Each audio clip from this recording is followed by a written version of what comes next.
next episode.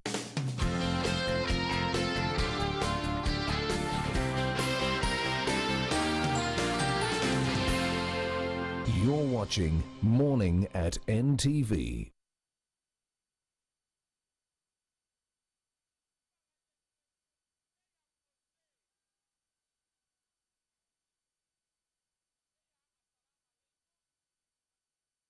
Welcome back to Morning at NTV. Now, as we conclude the show, I want to just have a conversation about how music in Uganda has found its way onto the virtual platforms and what it's doing there for musicians. Now, for many of you during this lockdown time, you might find yourself turning on the radio or perhaps going to YouTube, different places, and also just simply downloading music to cope during these times. Now, it's also a way of coping through the lockdown for many, but we want to wonder, for a number of times, for some of you wonder, has it crossed your mind how these musicians are doing in such a time like this? Well, this morning we're taking a look at how two musicians, Sandra Subi and Apus, are coping in these times. And we're also joined by Andrew Kagwa, who is a journalist with the Daily Monitor and has taken a look at it as well in The Scoop this morning, an article he wrote about it. So let's have this conversation. Welcome to Morning at NTV. Hey. Hello. Hello. Hello. And Apus, welcome to Morning at NTV. We see you sipping something. Yeah, I'll give thanks. Thank you for appreciating. Okay, now just going into Sandra and Apus. How are you doing during these times? We'll start off with you, Sandra. As a musician, no concerts. How are you surviving? I think it has been a really wonderful time to pause and reflect. Although it's at the start of the year, so most probably we have had done that before. But it has been a good time to, I guess, sit down, think through music. It's also a really lovely time to make music. So I think maybe the questions that are in my mind are really thinking through what will the effects of this be? And some of the really good questions that have also been raised on ways in which we can better or further formalize our industry so that our effect can actually be felt with actual statistics, and really know what is the effect of the arts, because I'm a visual and performing artist. So there's a lot of conversation around what is our role in the economy, what have we contributed, and how do we formalize this so that at times like this, it is recognized and responded to just like any other practice, in the economy. So for me, it has been a really special time to create, because really our lives are in a way always like this. You're always in studio, either making visual art or making music. And so this has been a good opportunity to get in touch with the rest of the world, but also be able to sit, pause, reflect, and make really informed decisions going forward. Okay, and to you, Apus, for Sandra, it has been a time to reflect. What about you, Apus? How has it been? There's nothing changed. There's nothing different. I do the same things. I'm not very outgoing, so the curfew has not really treated me bad. I move out once in a while. I'm not really that kind of guy who is always out. And I don't think it's any different. The difference is that I cannot really just go and see my parents. Like, I can't do all those simple things. I'm not performing, but I wouldn't feel bad that I'm not performing, because who would I perform to out there? So basically, unless we have anything online, everything seems to be a little different. But I cope up with times like this because I am greatness. So greatness is always like enjoying any moment. Like, I'm basking in my moment. It doesn't matter if I'm not going out, if I'm staying inside. For me, that doesn't matter. And it's because I've made good decisions in my life. I make the right deals. And I know how to do things outside music as well. Besides using the music as a platform, I know how to do other things outside that would still probably like get me some money to sustain myself and to help my family and my fans as well, to enjoy me on the internet so that I have data. So basically, I am happy with the times and I'm proud. into the conversation, APAS and Sandra's situation seems to be different. For some, people would think that perhaps we have a perception for many that musicians live concert to concert or deal to deal, whichever comes their way. But for Andrew, you have engaged with some of these musicians. What is it like for them at this point in time? Well, art is a very diverse thing. So there are many artists that are coping differently. There are those that have decided to perform to their audience virtually, and then there are those that have decided to use this time to write more. For example, the other time I was talking to a writer who said he's using this time to write more.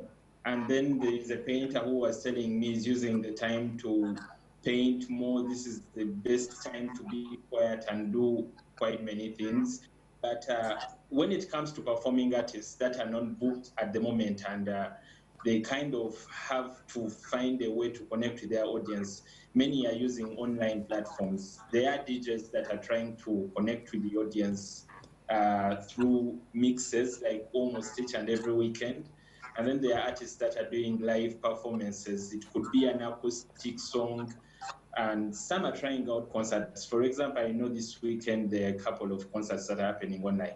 Okay. And when it comes to the money side of it, when it comes to concerts online, how does that translate for these performing artists?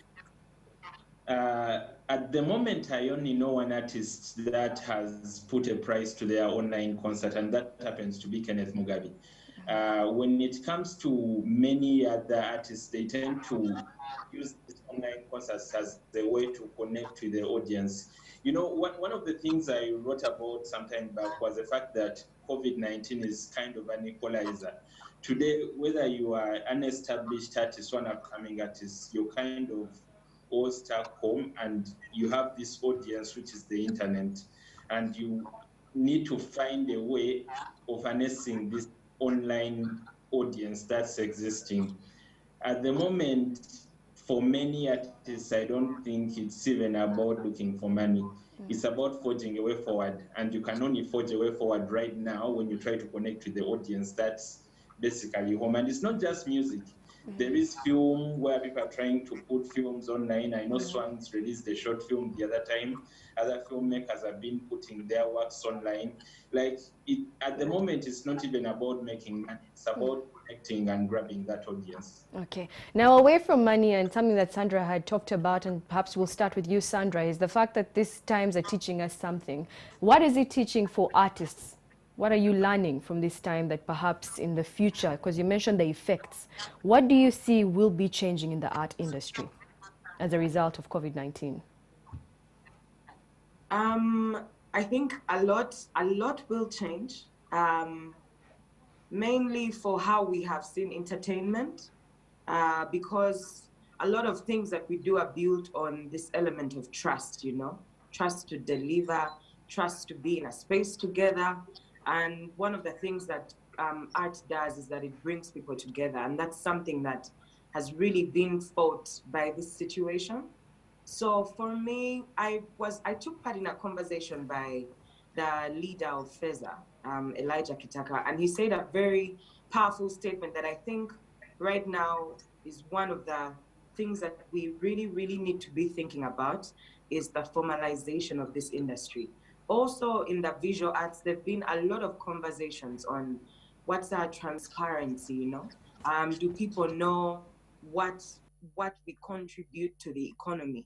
Because right now, there are very few conversations around how do we work with artists. And so what you've seen also is that, for example, I've seen some artists are supporting DJs because they know, you know, this is the work that I work with these people, and I don't see any efforts going to supporting them in this time. So let us work with each other and support each other.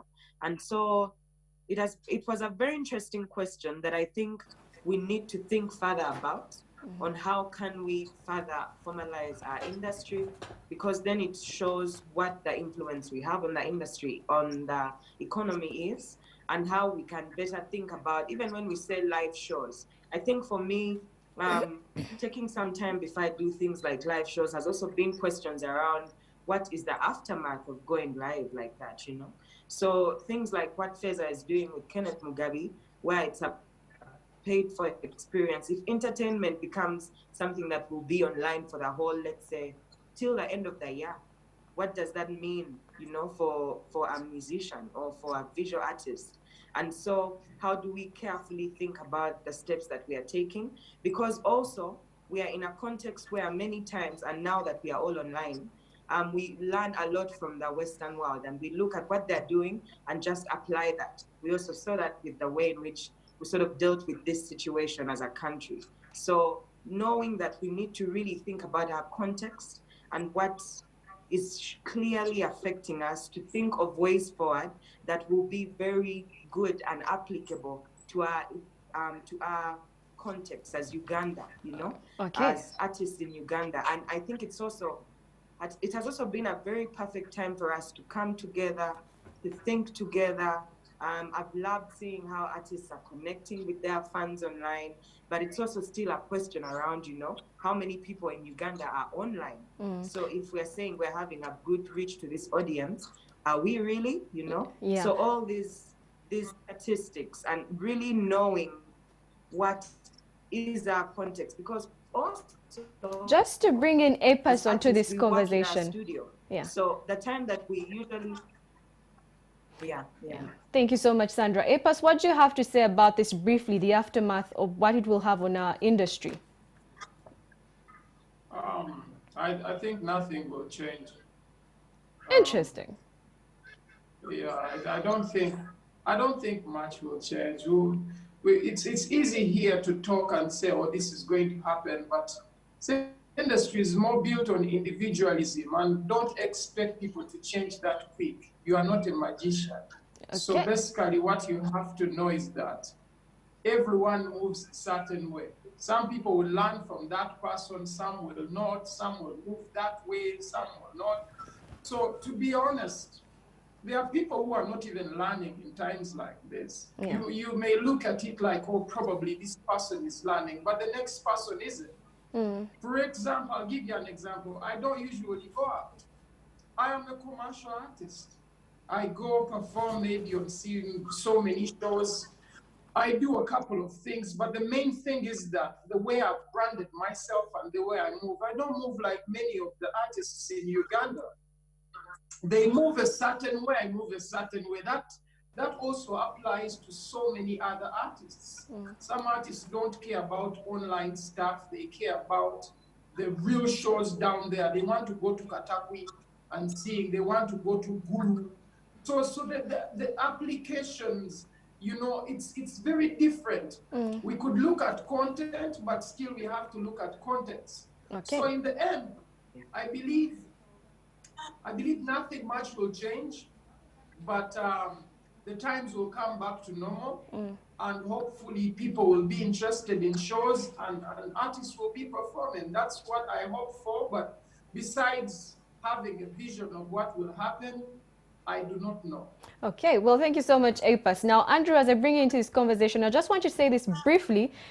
We just want you to talk about, there are two contrasting views here. There's a lot to learn, and then we won't learn anything at all. So wrapping this up, what do you have to say? One, APAS is right. This industry, whenever we're talking about the industry, we must look at the context. One, I remember when Tidal was coming to Uganda, and we had a talk, and I remember raising a question that many Ugandans prefer receiving their music from a pirate downtown, and you're bringing your streaming site and everything. And so when you see Uganda, like, there are many things that are happening in other countries that might not actually be applied to the country. But of course, there are things that might change with a certain kind of audience, because I believe Uganda doesn't have one type of audience. There are people that are going to be availed, many of these artists that can perform, that can probably play an instrument and sing in a certain way that they did not know about before all this happened, thanks to the live shows that everyone is trying to set up at the moment. Okay. And again, there are those that will still stay attached to what they've always known when things get back to normal. Okay. So when things get back to normal, I'm one of those people that believe we shall need a very long time to get back to normal again, because people will be poor, other people will psychologically be thinking they will go out and probably catch the disease. So there are chances that we might take even more time to heal, and we might take the same time we've taken in lockdown to actually go back and enjoy the music the way we were enjoying it before. Okay, thank you so much, Andrew Kagwa, for your view there. Thank you so much, APAS and Sandra Subi, for joining us on this conversation this morning on Morning at NTV, taking a look at the arts and how the COVID-19 times have changed it